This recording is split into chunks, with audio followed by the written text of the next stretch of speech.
Hello students, welcome to concept clear again. आज हम लोग जैसा कि हम लोग कॉन्ग्रुएंसी की सीरीज़ डिस्कस कर रहे हैं, तो हम लोग नेक्स्ट अपनी कॉन्ग्रुएंसी रूल पे आते हैं। That is your AAS। AAS का मतलब एंगल साइड, दैट इज़ दो एंगल और आपका एक साइड। ठीक है, कल हम लोग ने ASA पढ़ा था जिसमें दो एंगल और एक इंक्लूडेड साइड का था। ठीक है, इसमें क्या है, यहाँ पे आपका AAS है, दो एंगल तो है लेकिन side is not included one. Okay, तो जैसे कि हमारे अगर दो ट्राइंगल हैं, ट्राइंगल ABC, सिमिलरली हमारा PQR।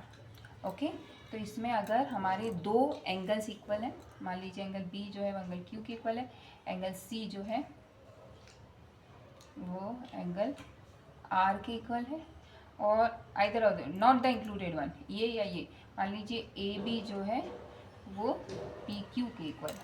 ठीक है, तो यहाँ पे AAS मतलब एंगल साइड, मतलब दो एंगल और नॉट इंक्लूडेड साइड अगर इक्वल है तो दोनों एंगल कॉन्ग्रुएंट होंगे।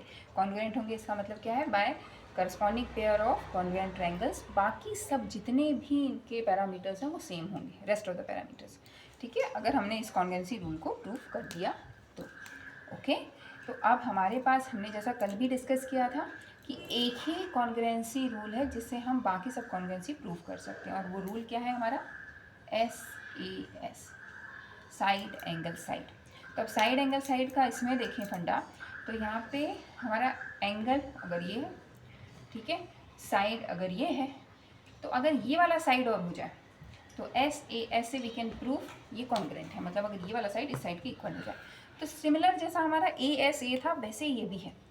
ओके, इसमें भी हमें साइड को जो है वो इक्वल प्रूफ करना है। तो जैसे हम लोग कैरी किया था हम लोग ने ASA में हमने क्या किया था, कंडीशन ली थी कि जैसे BC हम अगर QR के इक्वल हो जाए तो आपका ये दोनों ट्रायंगल कॉन्ग्रुएंट हो जाएंगे बाय SAS। दिख ही रहा हमें, SAS मतलब इंक्लूडेड एंगल और दो साइड हो जाएंगे इक्वल। तो BC को इक्वल प्रूफ करने के लिए अब भाई हमारे पास तीन कंडीशन होती हैं, या तो BC QR के इक्वल होगा, या BC जो है QR से छोटा होगा, और BC या तो QR से बड़ा होगा। सिमिलर स्टेप्स जैसे हम लोग ने ASA कॉन्ग्रुएंसी रूल को प्रूफ करने के लिए किए थे, सिमिलर हम इसमें भी फॉलो करेंगे। ठीक है, एक बार रिकैप जैसा ले लेते हैं, मैं जल्दी जल्दी आपको बता देती हूँ। ठीक है, तो यहाँ पे जैसे कि हमने ASA में भी पढ़ा था, पहली कंडीशन नंबर 1, कंडीशन नंबर 2 और कंडीशन नंबर 3। कंडीशन नंबर 1 क्या हो जाएगी हमारी, BC is equals to QR। Okay, तो BC इक्वल्स टू QR, तो BC जैसे इक्वल्स टू QR हुआ तो बाय SAS दोनों कॉन्ग्रुएंट होगा। ओके, डायरेक्टली प्रूफ हो गया।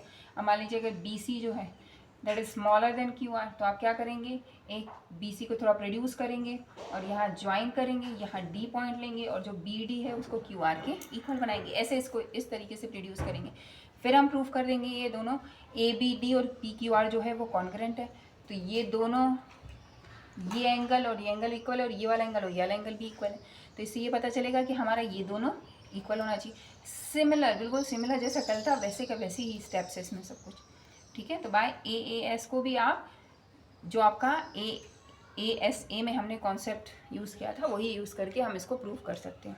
Okay, clear? ठीक है, बात समझ में आई?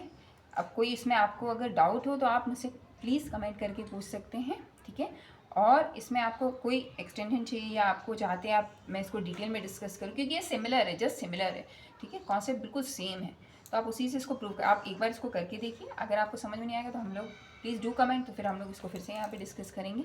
ठीक है, ओके। नेक्स्ट जो हमारा जो कॉन्सेप्ट है, नेक्स्ट जो कॉन्ग्रुएंसी रूल है वो है हमारा क्या, SSS। ये हम नेक्स्ट वीडियो में डिस्कस करेंगे। ठीक है, ओके, ठीक है। इसके बाद आपको और कोई प्रॉब्लम हो, ठीक है, उसके बाद कि पूरे कॉन्ग्रुएंसी रूल करने के बाद हम लोग क्वेश्चंस भी डिस्कस करेंगे। इस दोनों जो अभी हमने कॉन्ग्रुएंसी है, मतलब हमारी कॉन्ग्रुएंसीज कितनी है, SAS, ASA, AAS, SSS और RHS। ठीक है, इसमें से ये तो एक्सियम है, this is not to be proved. ये हमने कल देखा था, आज हमने इसको देख लिया। बोथ आर सिमिलर वे में इनको प्रूव करना है। कल हम इसको और नेक्स्ट हम इसको डिस्कस करेंगे, इसके बाद हम लोग आगे बढ़ेंगे। Okay, clear? ठीक है, आपको अगर इसमें कोई डाउट हो तो आप please do comment to me. Okay, thank you so much.